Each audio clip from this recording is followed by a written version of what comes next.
বন্ধুরা, আপনারা কি কখনো ভেবেছেন যদি আমরা মহাকাশে ক্রমাগত এগিয়ে যেতে থাকি এবং একেবারে শেষ প্রান্তে পৌঁছানোর চেষ্টা করি, তাহলে মহাবিশ্বের একদম শেষ সীমায় আমরা কি দেখতে পাবো? সায়েন্স এবং অ্যাস্ট্রোনমির ভাষায় যখনই আমরা এন্ড অব দ্য ইউনিভার্সের কথা বলি, তখন আসলে আমরা স্পেস নয়, সময়ের মধ্যে পেছনে ফিরে যাওয়ার চেষ্টা করি। সেই সময়টাকে দেখার চেষ্টা করি যখন আমাদের কসমস তার একেবারে প্রাথমিক অবস্থায় ছিল এবং সবকিছু মাত্র তৈরি হওয়া শুরু করেছিল। 2021 সালের শেষের দিকে লঞ্চ হওয়ার পর JWST আমাদের দেখার দৃষ্টিভঙ্গি এমনভাবে বদলে দিয়েছে, যা হয়তো পৃথিবীর সবথেকে বড় বিজ্ঞানীরাও কল্পনা করতে পারেনি। এই ডিপ টাইপ ভিডিওতে আমরা জানব এমন সব আবিষ্কারের কথা যেগুলো JWST মহাবিশ্বের সেই প্রান্তে গিয়ে করেছে যেখান থেকে সময়ের সূচনা বলে মনে করা হয়। আর এর পাশাপাশি আমরা এটাও জানব কিভাবে এই নতুন আবিষ্কারগুলো বিগ ব্যাং এবং গ্যালাক্সির গঠনের সঙ্গে জড়িত আমাদের যে পুরনো ধারণাগুলো ছিল সেগুলোকে ভুল প্রমাণ করে দিয়েছে। তাহলে চলুন সময়ের সবথেকে প্রাচীন যাত্রায় একসাথে বেরিয়ে পড়ি। বন্ধুরা, আমি এই ভিডিওটিকে কয়েকটি চ্যাপ্টারে বিভক্ত করেছি, তো চলুন শুরু করি আমাদের প্রথম চ্যাপ্টার দিয়ে। Chapter 1, the cosmic time machine. সামনে এগোনোর আগে এটি বোঝা খুবই জরুরি যে এই টেলিস্কোপ আসলে কিভাবে সময়কে দেখতে পায় এবং অতীতের দিকে কিভাবে তাকায়। যখন আমরা রাতের আকাশের তারাগুলো দেখি, তখন আমরা তাদের বর্তমান রূপ দেখি না, বরং অতীতের রূপকে দেখি, কারণ আলোকে সেই তারা থেকে আমাদের চোখ পর্যন্ত এসে পৌঁছাতে একটি নির্দিষ্ট সময় লাগে। উদাহরণস্বরূপ, সূর্যের আলো পৃথিবীতে পৌঁছাতে 8 মিনিটের সময় নেয়। এর মানে সূর্য যদি হঠাৎ করে অদৃশ্য হয়ে যায়, তাহলে আমরা সেটা 8 মিনিট পরে জানতে পারবো। অর্থাৎ আমরা সূর্যকে সবসময় 8 মিনিটের পুরনো অবস্থায় দেখি। ঠিক এইভাবেই যখন JWST মহাবিশ্বের সব থেকে দূরের অংশগুলোর ছবি তোলে, তখন সে আলো আমাদের কাছে পৌঁছাতে 13.5 বিলিয়ন বছরেরও বেশি সময় নেয়। অর্থাৎ আমরা মহাবিশ্বকে সেই অবস্থায় দেখছি যখন তার অস্তিত্ব মাত্র শুরু হয়েছিল। কিন্তু এইখানে সবথেকে বড় সমস্যা আসে রেডশিফটে, কারণ মহাবিশ্ব ক্রমাগত প্রসারিত হচ্ছে, ফলে দূরের গ্যালাক্সি থেকে আসা আলো প্রসারিত হয়ে দৃশ্যমান আলো সীমাকে ছাড়িয়ে ইনফ্রারেডে পরিণত হয়। পুরনো টেলিস্কোপ যেমন হাবেল স্পেস টেলিস্কোপ এই ইনফ্রারেড সংকেতকে এত গভীরে ধরতে পারত না। আর এই সীমাবদ্ধতাকে দূর করার জন্য বিজ্ঞানীরা তৈরি করেছিলেন JWST। এর বিশাল টেনিস কোর্টের আকারের মতো সানশিল্ড এবং অত্যন্ত সংবেদনশীল ইনফ্রারেড ক্যামেরা নিয়ে এটিকে পৃথিবীর থেকে প্রায় 15 লক্ষ কিলোমিটার দূরে L2 ল্যাগ্রেঞ্জ পয়েন্টে পাঠানো হয়, যেন এটি কোনো প্রকার বাধা ছাড়াই এই ঠান্ডা এবং প্রাচীন আলোক রশ্মিগুলোকে শনাক্ত করতে পারে। Chapter 2, the cosmic dawn and a discovery. Cosmic dawn মানে ইউনিভার্সের সেই সোনালী ভোর, যখন প্রথম তারা এবং গ্যালাক্সিগুলো জন্ম নিয়ে আলো ছড়াতে শুরু করেছিল। সেই যুগকে সম্পূর্ণভাবে উন্মোচন করা সবসময় অ্যাস্ট্রোনমারদের সবথেকে বড় স্বপ্ন ছিল। JWST তার অ্যাডভান্স ডিপ এক্সট্রা গ্যালাকটিক সার্ভের মাধ্যমে এমন একটি গ্যালাক্সিকে আবিষ্কার করে যার নাম রাখা হয় ZGS Z1401। এই গ্যালাক্সিটি আবিষ্কারের সঙ্গে সঙ্গেই আগের সব রেকর্ড ভেঙে সব থেকে দূরের গ্যালাক্সি হিসেবে নিজেকে প্রতিষ্ঠিত করে। এই গ্যালাক্সির আলো আমাদের কাছে পৌঁছাতে 13.5 বিলিয়ন বছরের দীর্ঘ পথকে অতিক্রম করেছে। অর্থাৎ আমরা এটিকে সেই সময় দেখছি যখন মহাবিশ্বের বয়স ছিল মাত্র 290 মিলিয়ন বছর। কিন্তু সবথেকে অবাক করা বিষয় ছিল এটির দূরত্ব নয়, বরং এর উজ্জ্বলতা আর আকার। কারণ পুরনো তত্ত্ব অনুযায়ী মহাবিশ্বের একেবারে শুরুর দিকে গ্যালাক্সিগুলো খুবই ছোট, অল্প উজ্জ্বল এবং কি গঠনের যে প্রাথমিক পর্যায়ে সেই অবস্থাতে থাকার কথা ছিল। যখন অ্যাটাকামা লার্জ মিলিমিটার অ্যারে এই গ্যালাক্সির ডেটাকে গভীরভাবে বিশ্লেষণ করল, তখন বিজ্ঞানীরা সেখানে অক্সিজেনের উপস্থিতি খুঁজে পেল। আর এটি নতুন এক বিতর্কের জন্ম দেয়। হাইড্রোজেন এবং হিলিয়ামের মতো হালকা মৌল তো বিগ ব্যাং এর পরপরই তৈরি হয়েছিল, কিন্তু অক্সিজেনের মতো ভারী মৌল তৈরি হতে পারে তখনই যখন এক প্রজন্মের তারা তাদের জীবনের শেষ করে সুপারনোভা বিস্ফোরণে ধ্বংস হয়ে যায়। কিন্তু মাত্র 300 মিলিয়ন বছরের মধ্যেই তারার তৈরি হওয়া, বড় হওয়া, বিস্ফোরণ হওয়া এবং নতুন করে গ্যালাক্সিকে সমৃদ্ধ করা, এই গতি এমন এক টাইমলাইন দেখায় যা মহাবিশ্বের বিবর্তন সম্পর্কে আমাদের ধারণাকে নাড়িয়ে দেয়। Chapter 3 the cosmic miracle. গল্প এখানেই শেষ নয়, বরং এইখান থেকে আসল শুরু হচ্ছে। মে 2025 JWST আরও একটি নতুন গ্যালাক্সিকে আবিষ্কার করে, যা সাধারণ মানুষ থেকে শুরু করে বড় বড় কসমোলজিস্টদেরও অবাক করে দেয়। নতুন এই গ্যালাক্সির নাম দেওয়া হয় মম Z14। যখন এর রেডশিফটকে রেকর্ড করা হলো, সেটা হলো 14.44, অর্থাৎ এটি বিগ ব্যাংয়ের মাত্র 280 মিলিয়ন বছর পরেই অস্তিত্বে চলে এসেছিল। বিজ্ঞানীর এই গ্যালাক্সিকে সত্যিকারের কসমিক মিরাকেল বলতে শুরু করলেন, কারণ এর উজ্জ্বলতা এবং স্টার ফরমেশন রেট কোনো স্বাভাবিক কসমিক মডেলের সঙ্গে মিল ছিল না। আকারে এটি মিল্কের মাত্র 1% হলেও এটি নিজের মধ্যে কোটি কোটি সূর্যের ভরকে জমা করে ফেলেছিল। আর এর মধ্যে তারা তৈরির প্রক্রিয়া এত দ্রুত চলছিল যে মনে হচ্ছিল যেন আমরা 2 বছরের একটি শিশুকে কিশোরদের মতো কাজ করতে দেখছি।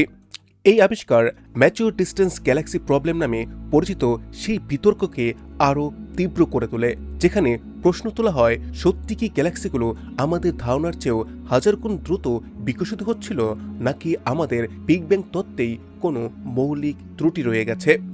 Chapter 4 the universe breakers. এরপর 2025 সালের সেপ্টেম্বরের শুরুতে বিজ্ঞানীরা JWST ডেটায় কিছু রহস্যময় লাল বিন্দুকে দেখতে পান। মজা করে তারা এগুলোকে নাম দেন ইউনিভার্স ব্রেকার, কারণ স্ট্যান্ডার্ড কসমোলজিক্যাল মডেল অনুযায়ী এদের অস্তিত্ব থাকারই কথা নয়।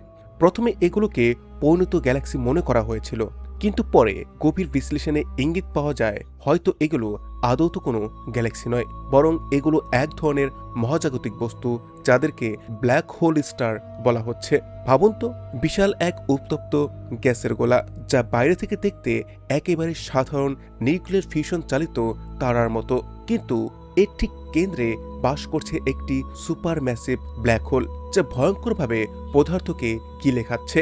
যখন গ্যাস সেই ব্ল্যাক হোলে এসে পড়ে, তখন তীব্র ঘর্ষণ এবং মহাকর্ষীয় শক্তির কারণে এত বিশাল পরিমাণে আলো তৈরি হয় যে এই বস্তু মহাবিশ্বের এক প্রান্ত থেকে অন্য প্রান্ত পর্যন্ত জ্বলজ্বল করতে থাকে। এই লাল বিন্দুগুলোর আবিষ্কার বিজ্ঞানীদের নতুনভাবে ভাবতে বাধ্য করছে যে হয়তো আজকের বিশাল গ্যালাক্সিগুলোর কেন্দ্রে থাকা সুপারম্যাসিভ ব্ল্যাক হোলগুলো এই প্রাথমিক ব্ল্যাক হোল স্টার থেকেই তৈরি হয়েছে। Chapter 5 the supermassive giants. Black hole এবং তাদের হোস্ট গ্যালাক্সির সম্পর্কে সবসময় এক রহস্য ছিল। বিজ্ঞানীরা দীর্ঘদিন ধরে বোঝার চেষ্টা করছেন আগে কোনটি তৈরি হয়েছে, গ্যালাক্সি নাকি তার ভেতরের ব্ল্যাক হোল। ক্যানাস LRT 8.6 এবং ক্যাপার্স LRT Z9 এর মতো প্রাচীন মহাবিশ্বের সাম্প্রতিক আবিষ্কারগুলো এই বিতর্ককে সম্পূর্ণ নতুন দিকে নিয়ে গেছে, কারণ এই পর্যবেক্ষণগুলো দেখাচ্ছে যে বিগ ব্যাং এর মাত্র 500 থেকে 600 মিলিয়ন বছর পরেই 300 মিলিয়ন সৌরভরের ব্ল্যাক হোল অস্তিত্বে ছিল। সবথেকে অবাক করা বিষয় হলো এই ব্ল্যাক হোলগুলো তাদের ছোট হোস্ট গ্যালাক্সির তুলনাতে অসম্ভব দ্রুত গতিতে বৃদ্ধি পাচ্ছিল, যা আমাদের আশেপাশের ইউনিভার্সের সেই পরিচিত নিয়মকে ভেঙে দিচ্ছে, যেখানে সাধারণ গ্যালাক্সি এবং ব্ল্যাক হোলের আকার একে অপরের সাথে সমানুপাতিক হয়। যখন ব্ল্যাক হোলের চারপাশে ঘুরতে থাকা সুপারহিটেড গ্যাসের স্পেকট্রাম JWSTর নিডস্কেপ ইনস্ট্রুমেন্ট ক্যাপচার করল, তখন পরিষ্কারভাবে বোঝা গেল যে আর্লি ইউনিভার্সে ব্ল্যাক হোলগুলো তাদের হোস্ট গ্যালাক্সি তৈরি হওয়ার অপেক্ষায় করেনি, বরং তার আগেই নিজেদের আকার বৃদ্ধি করতে শুরু করে দিয়েছিল।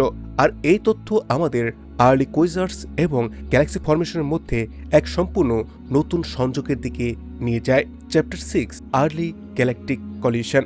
মহাবিশ্বের সেই প্রাচীন এবং নির্জন মনে হওয়া অংশ যে কতটা অস্থির ছিল তা 2026 সালের শুরুতে আরও পরিষ্কার হয়ে যায়, যখন টেক্সাস ইউনিভার্সিটির গবেষকরা JWSTর ডেটাকে বিশ্লেষণ করতে গিয়ে JWST কোয়ান্ট নামের একটি অসাধারণ গ্যালাক্সির গুচ্ছকে আবিষ্কার করেন। এটি ছিল 5টি আলাদা গ্যালাক্সির এমন এক সমষ্টি যারা একে অপরের সঙ্গে ভয়ঙ্কর সংঘর্ষে লিপ্ত হয়ে ধীরে ধীরে একীভূত হচ্ছিল। আর এই ঘটনাগুলো ঘটছিল তখন যখন মহাবিশ্বের বর্তমান বয়সের মাত্র 5 বা 6% সময়ই অতিবাহিত হয়েছিল।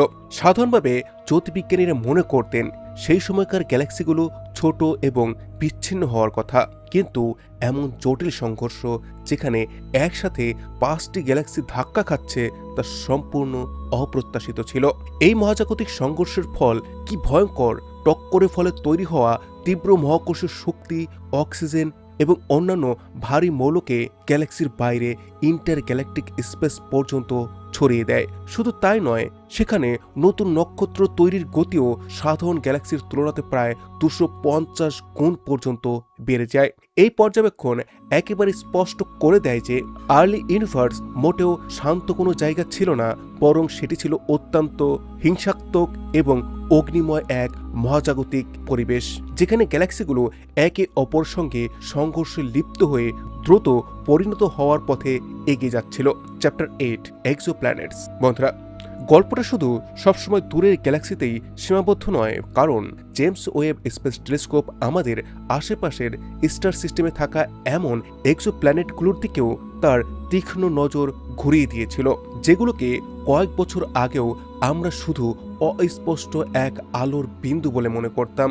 যখন JWSTর স্পেকট্রোগ্রাফ K218b নামের একটি সাবন্যাপচুন এক্সোপ্ল্যানেটের বায়ুমণ্ডলকে ভেদ করে আসা তারার আলোকে বিশ্লেষণ করে, তখন সেখানে মিথেন এবং কার্বন ডাই অক্সাইডের মতো কার্বন বহনকারী অণুর অত্যন্ত শক্তিশালী সিগন্যালকে ক্যাপচার করতে পারে। এই আবিষ্কার বিজ্ঞান জগতে যেন একটি নতুন ভূমিকম্প সৃষ্টি করে দেয়। সবথেকে চমকে দেওয়ার বিষয় সামনে আসে তখন যখন গবেষকরা সেখানে DMS অর্থাৎ ডাইমিথাইল সালফাইড নামের এক অদ্ভুত অণুর ক্ষণিক ইঙ্গিত খুঁজে পান। পৃথিবীতে আমরা জানি এই রাসায়নিক মূলত জীবিত প্রাণী অথবা সমুদ্রের ফাইটোপ্ল্যাঙ্কটনের মাধ্যমে তৈরি হয়। যদিও এই ডেটাকে পুরোপুরি নিশ্চিত করতে সময় লাগবে, কিন্তু এই একটি মাত্র পর্যবেক্ষণই এলিয়েন জীবনের খোঁজে এমন এক শক্তিশালী আশার জন্ম দিয়েছে যা গত কয়েক দশক ধরে শুধুমাত্র সায়েন্স ফিকশন সিনেমাতেই কল্পনা করা হতো। চ্যাপ্টার 8 কসমিক ওয়েভের সবথেকে প্রাচীন কাঠামো। যদি আপনি পুরো মহাবিশ্বকে একটি বিশাল জীবন্ত দেহ হিসেবে কল্পনা করেন, তাহলে কসমিক ওয়েভ হলো সেই দেহের শিরা উপশিরা যার ভেতর দিয়ে গ্যাস এবং ডার্ক ম্যাটার প্রবাহিত হয়, বিভিন্ন গ্যালাক্সিকে একে অপরের সাথে যুক্ত করে রাখে। JWST তার দীর্ঘ ডিপ স্পেস সার্ভের সময় বিগ ব্যাংয়ের মাত্র 830 মিলিয়ন বছর পরের এমন এক বিশাল গ্যাস ফিলামেন্টকে আবিষ্কার করেছে যা প্রায় 30 লক্ষ আলোকবর্ষ জুড়ে বিস্তৃত ছিল এবং নিজের মধ্যে 10টি ভিন্ন গ্যালাক্সিকে গেঁথে রেখে এক সোজা সেতুর মতো বিস্তার হয়েছিল। এই অদ্ভুত ফিলামেন্টের ঠিক মাঝখানে বসেছিল এক অত্যন্ত উজ্জ্বল কোইজার্স, যার ভেতরে সুপারম্যাসিভ ব্ল্যাক হোল চারপাশের গ্যাসকে নিজের দিকে টেনে নিয়ে গ্যালাক্সিগুলোর আকার আরও বড় করতে সাহায্য করছিল। এই পর্যবেক্ষণ বিজ্ঞানীদের স্পষ্টভাবে দেখায় যে ইউনিভার্সের সেই বিশৃঙ্খল প্রাথমিক সময়েও ম্যাটেরিয়াল এলোমেলোভাবে ছড়িয়েছিল না, বরং তারা সুগঠিত এক মহাজাগতিক হাইওয়ের মাধ্যমে চলাচল করছিল। Chapter 9 হাবেল কনস্ট্যান্টের tension. James Webb space টেলিস্কোপের কাছে আশা করা হয়েছিল যে এটি হাবেলের পূর্ণ পর্যবেক্ষণকে আরও উন্নত করে সেই রহস্যের সমাধান করবে যাকে আমরা হাবেল টেনশন বলি, অর্থাৎ মহাবিশ্বে আসলে কত দ্রুত প্রসারিত হচ্ছে। কিন্তু বাস্তবে ঘটল ঠিক এর উল্টো, কারণ যখন JWST সেফাইড ভেরিয়েবল স্টার এবং টাইপ 1 সুপারনোভাগুলোকে আরও গভীরভাবে পরিমাপ করল, তখন এটি নিশ্চিত করে দিল যে হাবেল টেলিস্কোপের পরিমাপ একেবারেই সঠিক ছিল এবং সেখানে কোনো যান্ত্রিকগত ত্রুটি ছিল না। এর অর্থ দাঁড়ায় আর্লি ইউনিভার্সে CMB অর্থাৎ কসমিক মাইক্রোওয়েভ ব্যাকগ্রাউন্ড থেকে পাওয়া এক্সপেনশন রেট এবং আজকের লোকাল ইউনিভার্সের তারাগুলোর পর্যবেক্ষণ করার পর পাওয়া এক্সপেনশন রেট দুটোই ভিন্ন বাস্তবতাকে প্রকাশ করছে।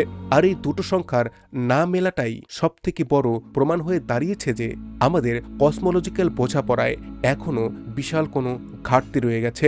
আর সেই ঘাটতি খুঁজে বের করাই ভবিষ্যতের বিজ্ঞানের সবথেকে বড় চ্যালেঞ্জ হতে চলেছে। Chapter 10 pillars of creation. দূর অতীতের সেই গ্যালাক্সিগুলো থেকে একটু ফিরে এসে যখন JWST আমাদের নিজস্ব গ্যালাক্সির বিখ্যাত পিলার্স অফ ক্রিয়েশনের দিকে তাকালো, তখন যে দৃশ্য সামনে এলো তা পুরো পৃথিবীকে স্তব্ধ করে দেয়। হাবেল যে পিলারকে ঘন ধূলিকণা আর গ্যাসের মেঘ হিসেবে দেখিয়েছিল, ওয়েবের ক্যামেরা সেই মেঘকে ভেদ করে ভেতরে লুকিয়ে থাকা হাজার হাজার নতুন জন্ম নেওয়া নক্ষত্রকে প্রকাশ করে দেয়, যারা তখনও তাদের প্রাথমিক ফিউশন পর্যায়ের মধ্য দিয়ে যাচ্ছিল। এই ছবিগুলোতে জল করা লাল গোলক এবং সেখান থেকে বেরিয়ে আসা বিশাল গ্যাস জেট প্রমাণ দিচ্ছিল কিভাবে একটি নতুন নক্ষত্র নিজের আশেপাশের পরিবেশকে ধ্বংস করে জন্ম নেয়। আর এই সূক্ষ্ম ডিটেলের জন্য জ্যোতির্বিজ্ঞানীরা তাদের স্টার ফরমেশন মডেলকে আরও নিখুঁত করতে পারবেন এবং নক্ষত্রের বয়স ও জন্ম প্রক্রিয়া আরও ভালোভাবে বুঝতে পারবেন। চ্যাপ্টার 11 ডার্ক এনার্জি এবং ইউনিভার্সের ভবিষ্যৎ। যখন আমরা এত দূরের এবং এত প্রাচীন সময়ের দিকে তাকাই, তখন স্বাভাবিকভাবেই একটি প্রশ্ন মনে আসে, সেই ক্রমাগত প্রসারিত হতে থাকা মহাবিশ্বের শেষ পরিণতি কি হবে? JWSTর ডিপ সার্ভেগুলো আমাদের ডার্ক এনার্জির সেই প্রভাব পরিমাপ করতে সাহায্য করছে, যার কারণে ইউনিভার্সের প্রসারণের গতি ক্রমাগত বেড়ে চলেছে। বিজ্ঞানীরা নতুন গ্যালাক্সিগুলোর ডিস্ট্রিবিউশন বিশ্লেষণ করে ডার্ক এনার্জির ঘনত্ব নির্ণয় করার চেষ্টা করছেন। যদি দেখা যায় যে আর্লি ইউনিভার্সে ডার্ক এনার্জির প্রভাব আজকের তুলনায় সামান্য আলাদা ছিল, তাহলে তা আমাদের জানিয়ে দেবে যে আগামী কয়েকশো কোটি বছরে আমাদের মহাবিশ্ব কোন পথে এগোবে।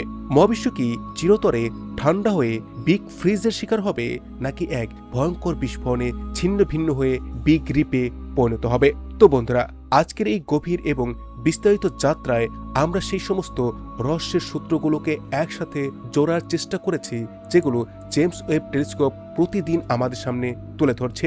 এই সমস্ত নতুন আবিষ্কার এবং থিওরিগুলো থেকে এখন একটি বিষয় পুরোপুরি পরিষ্কার, আমাদের মহাবিশ্ব সাধারণ যন্ত্র নয় যাকে একটি সমীকরণের মাধ্যমে আমরা বেঁধে ফেলতে পারবো, বরং এটি এমন এক জটিল এবং জীবন্ত ধাঁধা যাকে বুঝতে হয়তো মানবজাতির শতাব্দীর পর শতাব্দী সময় লেগে যাবে।